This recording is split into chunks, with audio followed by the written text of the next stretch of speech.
What's going on, guys? Welcome back to another King Arthur Legends Rise video. Now, this is another sponsored video by Netmarble. And guys, if you're interested in trying King Arthur Legends Rise, then click the link down below and join. I mean, it's free to play. Get started, try it out, and see how you like it. First up, we're gonna do some summons.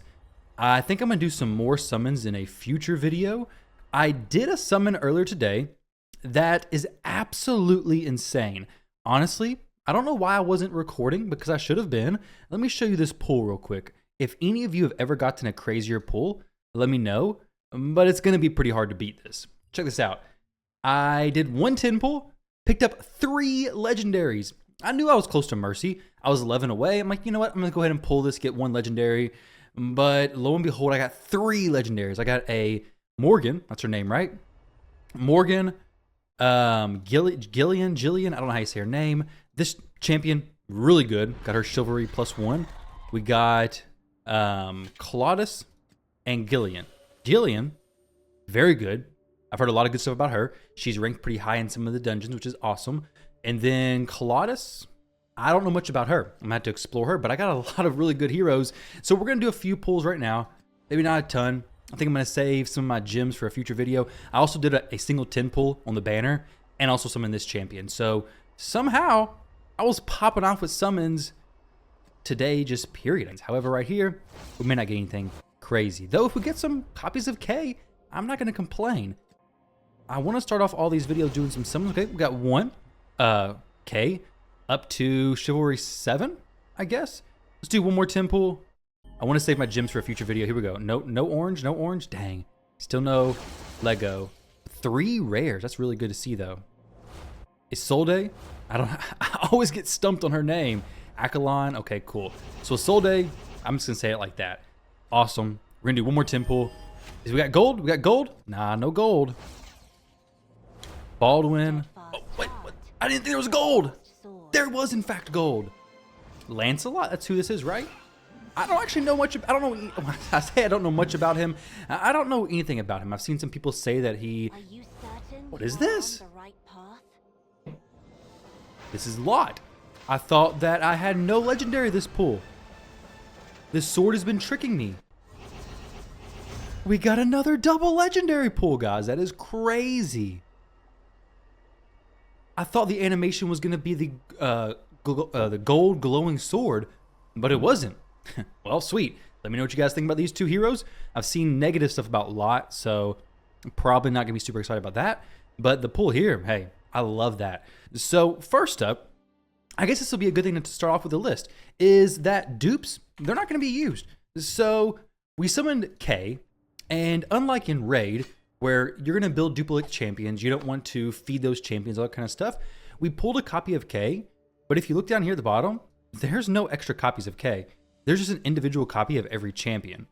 So there's no way to actually sort by the name, but let's go by her type, which is, she should have a fire relic, right? She should.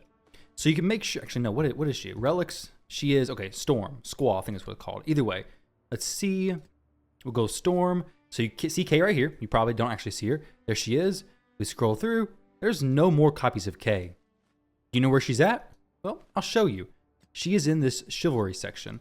So whenever you summon the hero, they just get turned into these little crests. I forget what they're called. Memory stones? Yeah, so they get turned into memory stone. And then you can work up to higher levels of chivalry. So getting dupes is always going to be beneficial.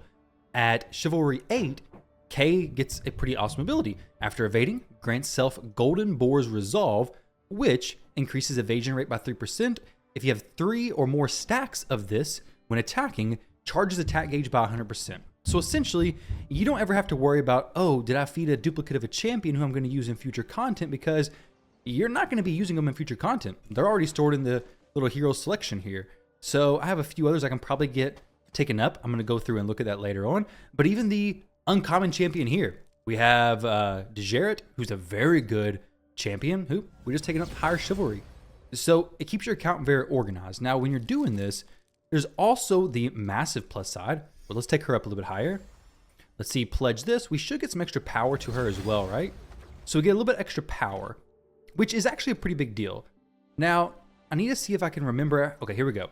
over here at the account combat power section, when you're going through this, as you're putting more gear on your heroes, as you're putting, well, higher chivalry, better equipment, all this kind of stuff, you're getting higher overall account power, which unlocks account-wide bonuses. So once we get this tier 17, which I'm actually pretty close to, we're getting an account-wide plus 100 HP, plus 20 attack, plus 20 defense, and then plus 3 attack speed.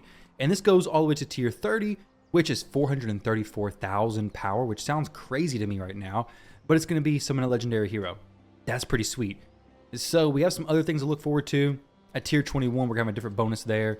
I don't know if it's changing the bonus. Okay, yeah, it is. So plus 45, 200. Wow.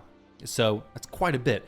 But you do want to make sure you're increasing your power. Of course, it's going to help you progress in content, but also it's going to help you finish out the account combat milestones, essentially. So I'm going a little bit off my notes. I'm going to try to make this video relatively short, but in the codex, we summon 2 new heroes, and when we click them, we're getting gems for free. You can also click claim all. It's right behind me. That's usually what I do, but it's going to go ahead and select all the heroes that you already summoned, and it's just going to claim the free gems you get from getting them. So let's talk about the next big difference between King Arthur and Raid. So King Arthur Legends Rise, when you're coming up in the game, you're not going to focus on one champion straight to rank 6, level 60. Instead, you're going to be more building a full team around them.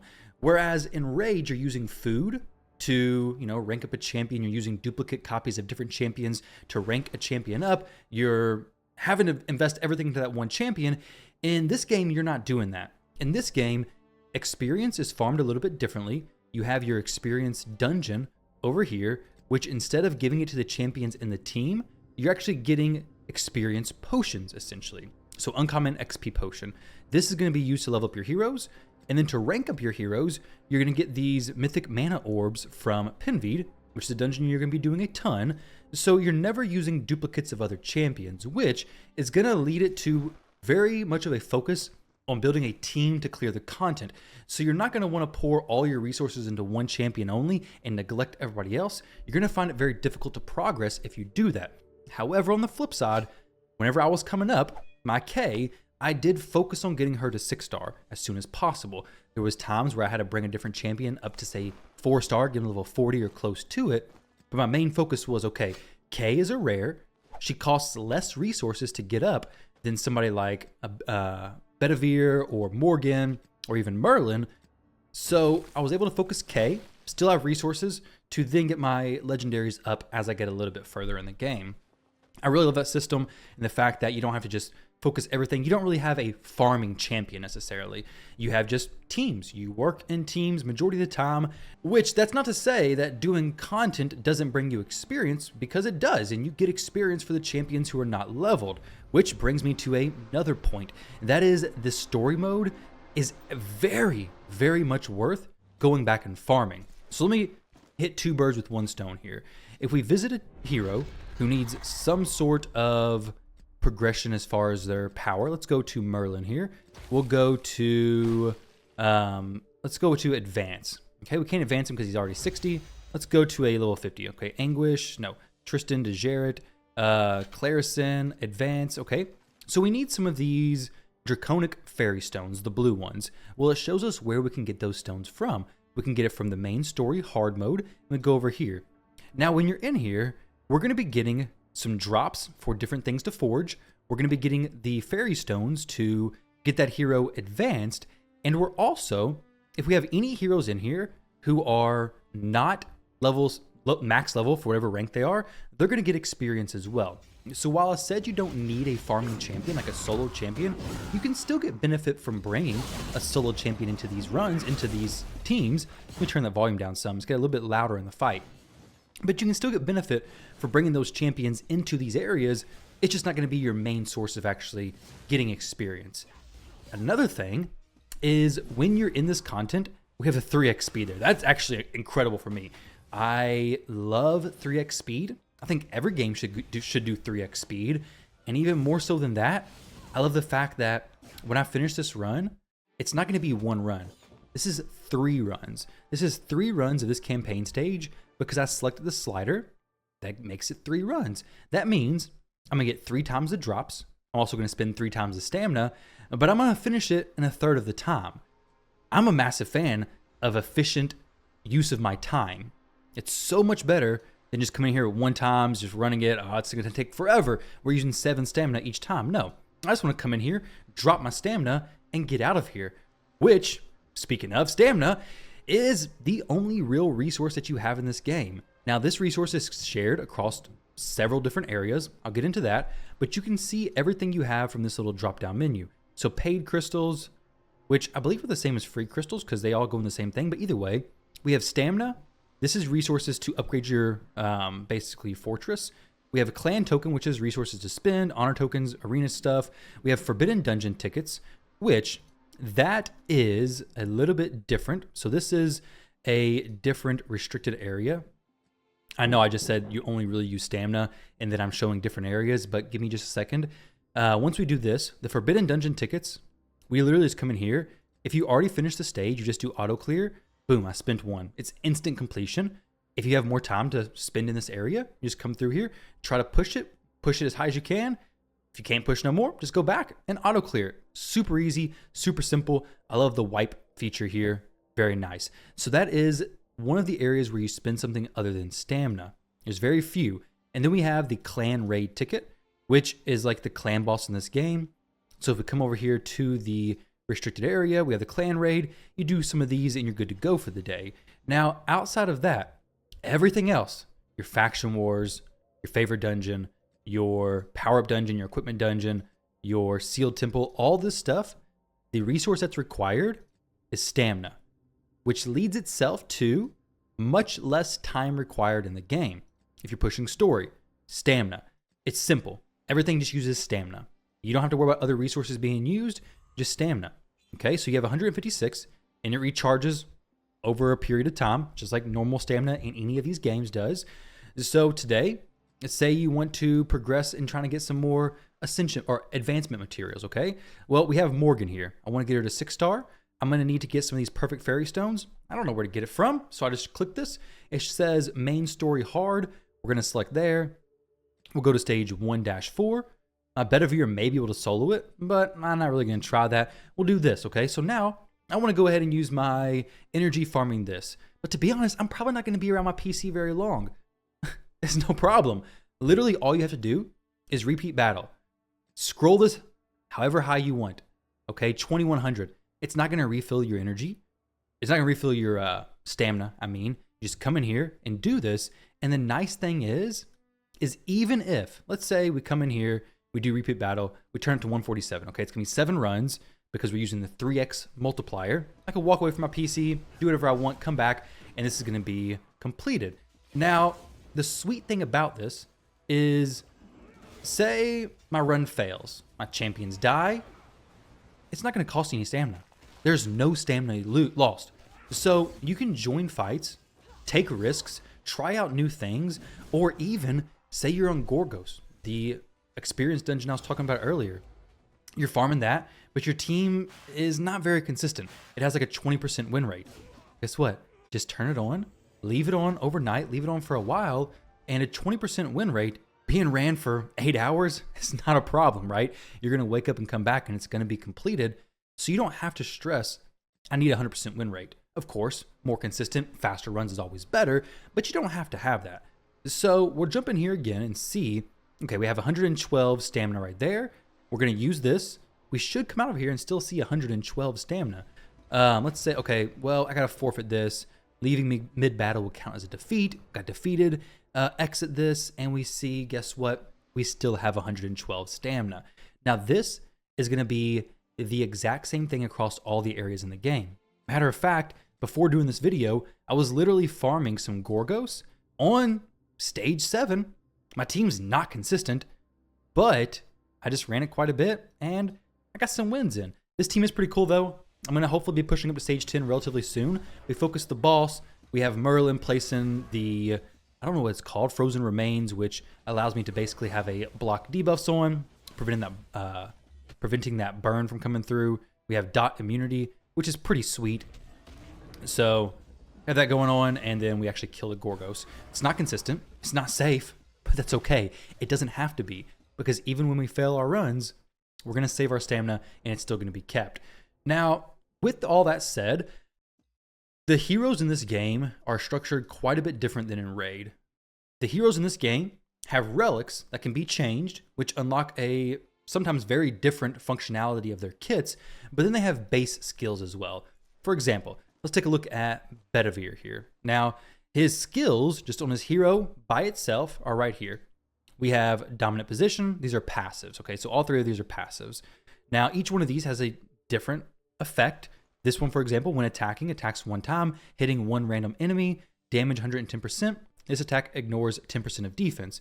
His second passive, 50% chance to trigger upon critical strike, decreases your passive cooldowns by 1.